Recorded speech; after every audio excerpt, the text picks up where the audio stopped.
नमस्कार। आज हम एक ऐसी लड़ाई की बात कर रहे हैं जो किसी मैदान पर नहीं बल्कि हमारे ही अंदर हर रोज हर पल लड़ी जाती है। हाँ। एक हिस्सा है जो सुबह उठकर पढ़ना चाहता है, मेहनत करना चाहता है, जिंदगी में कुछ बड़ा करना चाहता है, और ठीक उसी वक्त एक दूसरा हिस्सा है जो कहता है बस 5 मिनट और, अभी नहीं, थोड़ी देर बात करते हैं। बिल्कुल। और ये सिर्फ आप इसे आलस या इच्छा शक्ति की कमी नहीं कह सकते। ये एक दिमागी कश्मकश है, एक अंदरूनी गृह युद्ध, और इसके पीछे एक पूरा मनोविज्ञान काम कर रहा है। आज हम इसी युद्ध को समझने वाले हैं। हाँ, और हमारे पास जो स्रोत है वो इसी अंदरूनी संघर्ष की जड़ तक जाते हैं। मतलब ये एक ऐसा विश्लेषण है जो न सिर्फ इस लड़ाई के मैदान का नक्शा दिखाता है बल्कि इससे बाहर निकलने और जीत हासिल करने के लिए 21 दिनों का एक पूरा फ्रेमवर्क भी देता है। तो आज हमारी इस गहरी पड़ताल का मिशन साफ है, ये समझना कि हमारे अंदर ये दो मैं क्यों हैं, इनके लड़ने का तरीका क्या है, और सबसे जरूरी, हम कैसे उस दूसरे मैं को हराकर अपनी आदतों, अपने फैसलों और अपनी जिंदगी पर पूरा नियंत्रण पा सकते हैं। चलिए तो फिर इस अंदरूनी दुनिया को खंगालते हैं। स्रोत का जो सबसे पहला और जो मूल विचार है वो यही है कि हम एक नहीं हैं, हम दो हैं। हाँ, एक जो विकास चाहता है और दूसरा जो आराम। और ये हर रोज दिखता है।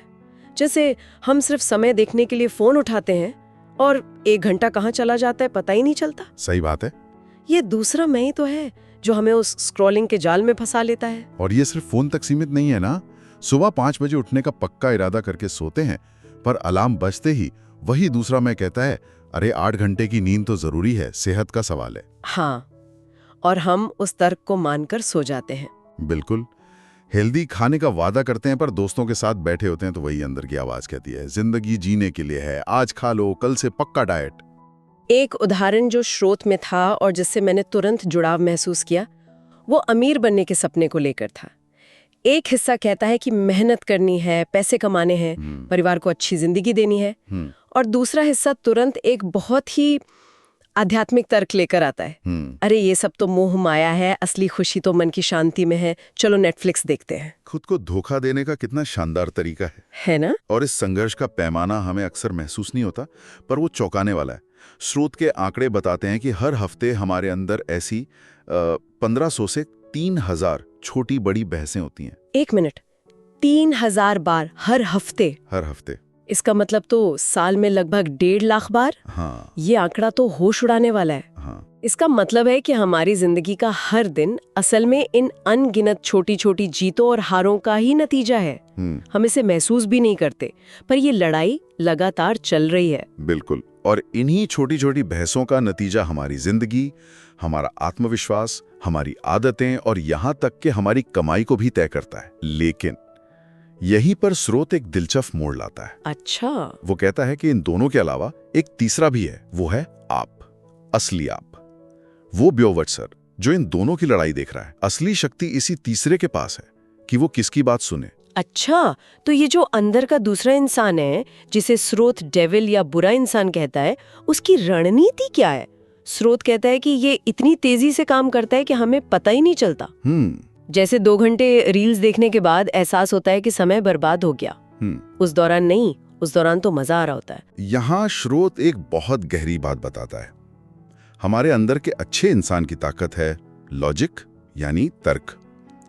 वो आपको समझाता है कि पढ़ना क्यों जरूरी है, सेहत का ध्यान रखना क्यों जरूरी है। सही है। और उस बुरे इंसान की ताकत है इमोशंस, यानी भावनाएं। वो आपको आराम, मजे और तुरंत मिलने वाली खुशी का लालच देता है। तो ये तो सीधी लड़ाई हुई, तर्क बनाम भावनाएं। लेकिन ये लड़ाई हम इतनी बार हारते क्यों हैं? क्या भावनाएं हमेशा तर्क पर भारी पड़ती हैं? यही तो सबसे बड़ा ट्विस्ट है। वो आपको सिर्फ भावनाओं से नहीं हराता, वो बहुत शातिर है। अच्छा। वो आपके सबसे बड़े हथियार यानी तर्क को ही आपके खिलाफ इस्तेमाल करता है। वो आपको झूठे तर्क देता है जो सुनने में बिल्कुल सही लगते हैं। ये बात तो बिल्कुल सही है। मेरा दिमाग भी यही करता है। जब मुझे किताब पढ़नी होती है तो वो कहता है, अरे पहले ये 10 मिनट का काम खत्म कर लो, फिर आराम से बैठकर पढ़ना। और वो 10 मिनट का काम कभी खत्म ही नहीं होता। बिल्कुल। ये तो खुद को धोखा देने का कितना स्मार्ट तरीका है। और सबसे आम उदाहरण है टाल मटोल। जब अच्छा मन कहता है अब पढ़ना है, तो बुरा मन ये नहीं कहता कि कभी नहीं पढ़ना। वो कहेगा हाँ पढ़ना तो है, पर कल से पक्का पढ़ेंगे। हाँ, सोमवार से शुरू करते हैं। या अगले महीने की 1 तारीख से। ये एक झूठा लॉजिक है जो हमें तसल्ली दे देता है और हम काम टाल देते हैं। सही है। जब आप डाइट पर हो तो वो कहता है बस एक टुकड़ा खाने से कुछ नहीं होता। जब आप काम कर रहे हो और फोन पर नोटिफिकेशन आए तो वो कहता है शायद कोई जरूरी मैसेज हो, 1 मिनट में देख लो। और वो 1 मिनट कब 1 घंटा बन जाता है हमें पता ही नहीं चलता। तो स्रोत के अनुसार असली दुश्मन हमारा स्मार्टफोन, आलस या बुरी आदतें नहीं है। नहीं, ये तो सिर्फ हथियार है। असली दुश्मन हमारे ही अंदर बैठा ये दूसरा मैं है जो इन हथियारों का इस्तेमाल हमारे खिलाफ करता है। सही कहा। जब तक हम दुश्मन को सही से पहचानेंगे नहीं, तब तक हम गलत चीजों से लड़ते रहेंगे। हम अपना फोन बंद करेंगे, दोस्तों से मिलना छोड़ देंगे, लेकिन असली लड़ाई तो अंदर चल रही है। तो हमने अपने दुश्मन को पहचान लिया है, उसकी सबसे बड़ी चाल भी समझ ली है कि वो हमारे ही तर्क को हमारे खिलाफ इस्तेमाल करता है। अब सवाल ये है कि इस शातिर दुश्मन से लड़ने के लिए हमारे तर्कश में कौन से तीर हैं? स्रोत हमें क्या हथियार देता है? स्रोत 3 बहुत मजबूत नियम बताता है और पहला नियम बहुत सीधा और शक्तिशाली है। विपरीत आदेश का नियम, लॉ ऑफ ऑपोजिट कमांड। विपरीत आदेश, हाँ, ये कहता है कि आपके अंदर का वो नकारात्मक इंसान जो भी करने को कहे, आपको सचेत होकर तुरंत उसका उल्टा करना है। कोई बहस नहीं, कोई मोल भाव नहीं, बस उल्टा करना है। मतलब अगर वो कहे कि 10 मिनट और सो लेते हैं तो आपको बिना सोचे समझे तुरंत बिस्तर से उठ जाना है। तुरंत।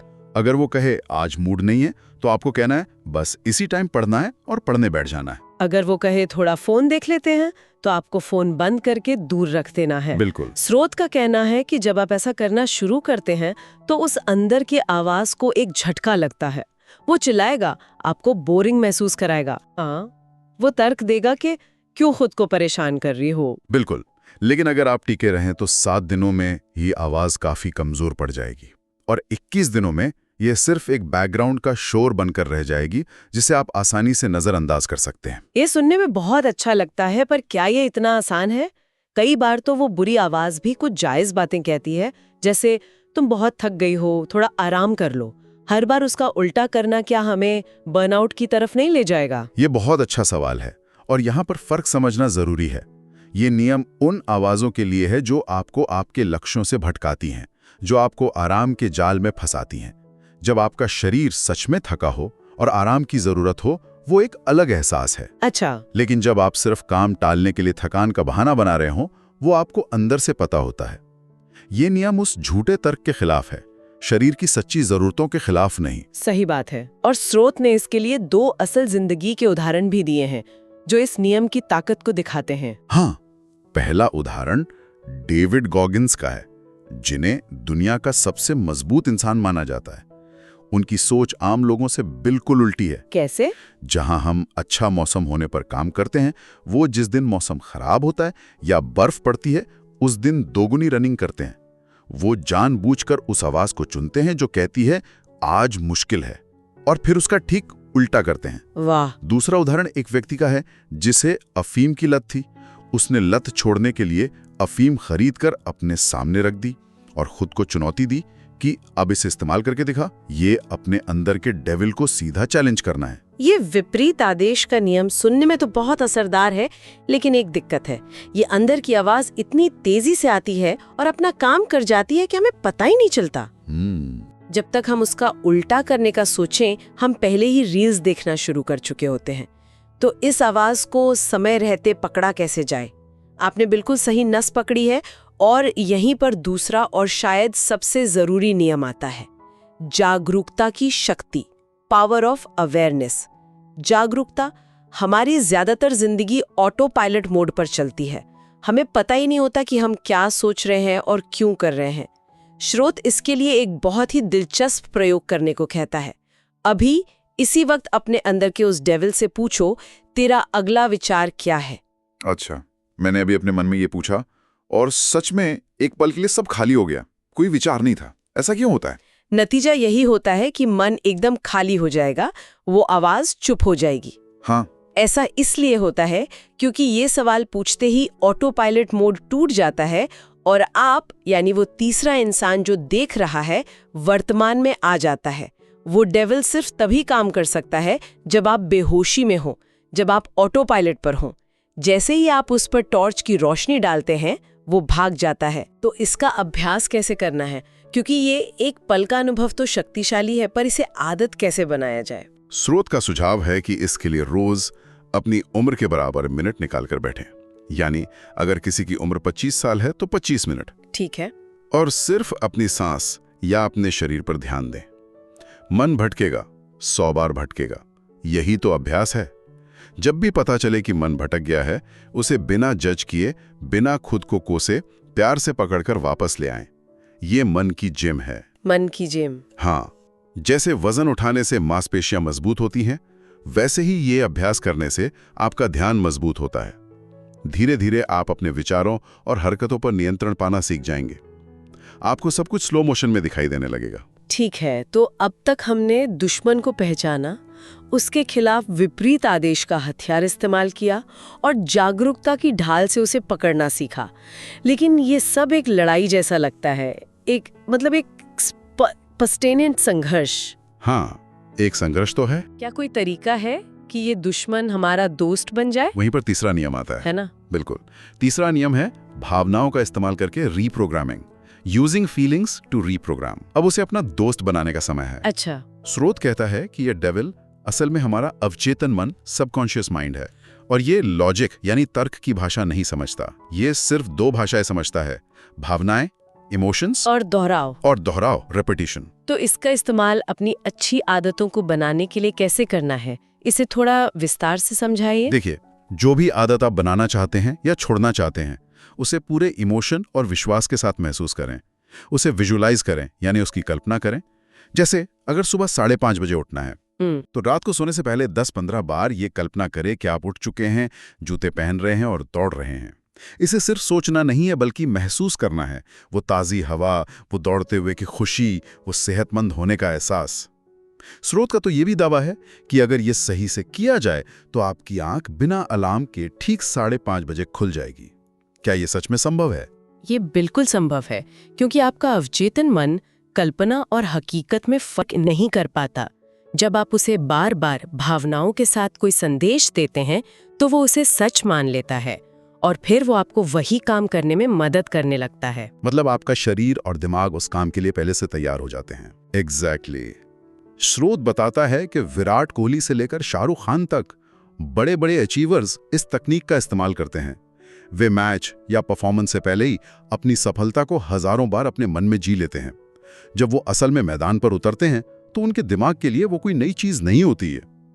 तो आज की इस गहरी चर्चा का सार यही है, हमारे अंदर की लड़ाई असली है, ये कोई कल्पना नहीं है, और इसका नतीजा हमारी जिंदगी की दिशा तय करता है। लेकिन अच्छी खबर यह है कि इसे जीता जा सकता है। बिल्कुल। इसके लिए एक साफ रणनीति है। बिल्कुल। पहला कदम है दुश्मन की चाल को समझना कि वो झूठे तर्क का इस्तेमाल करता है। फिर 3 नियम हैं। पहला, विपरीत आदेश का नियम। जो भी नकारात्मक आवाज आए उसका उल्टा करो। दूसरा, जागरूकता का अभ्यास। हाँ, अपने विचारों को देखना सीखो ताकि तुम उन्हें पकड़ सको। और तीसरा, भावनाओं के जरिए अपने अवचेतन मन को फिर से प्रोग्राम करना। उसे वो बनाओ जो तुम बनना चाहते हो। ये एक 21 दिन का चैलेंज है जो सिर्फ आदतें नहीं बल्कि हमारे सोचने का तरीका ही बदल सकता है। ये ऑटो पायलट से निकलकर जिंदगी की ड्राइविंग सीट पर वापस आने जैसा है। और अंत में हम सोचने के लिए एक विचार छोड़ जाते हैं। स्रोत ने अपनी चर्चा में एक जीरो थॉट स्टेट यानी शून्य विचार की अवस्था का जिक्र किया। शून्य विचार की अवस्था एक ऐसी मानसिक स्थिति जहां इंसान विचारों से पूरी तरह मुक्त हो जाता है। स्रोत ने दावा किया कि इस अवस्था में इंसान विचारों को पढ़ने और चीजों को मैनिफेस्ट करने जैसी असाधारण क्षमताएं भी पा सकता है। ये दावे सुनने में कितने भी बड़े क्यों न लगे, पर इसके पीछे का सवाल बहुत गहरा है। सवाल यह है कि अगर कोई इंसान सच में अपने दिमाग पर पूरा नियंत्रण पाले तो उसकी क्षमताओं की असली सीमा क्या होगी? अपने विचारों का मालिक होने का असल मतलब क्या है? क्या हम अपनी हकीकत को सिर्फ अपने विचारों से बदल सकते हैं? और उस नियंत्रण को पाने के बाद इंसान क्या बन सकता है? इस पर सोचिएगा जरूर।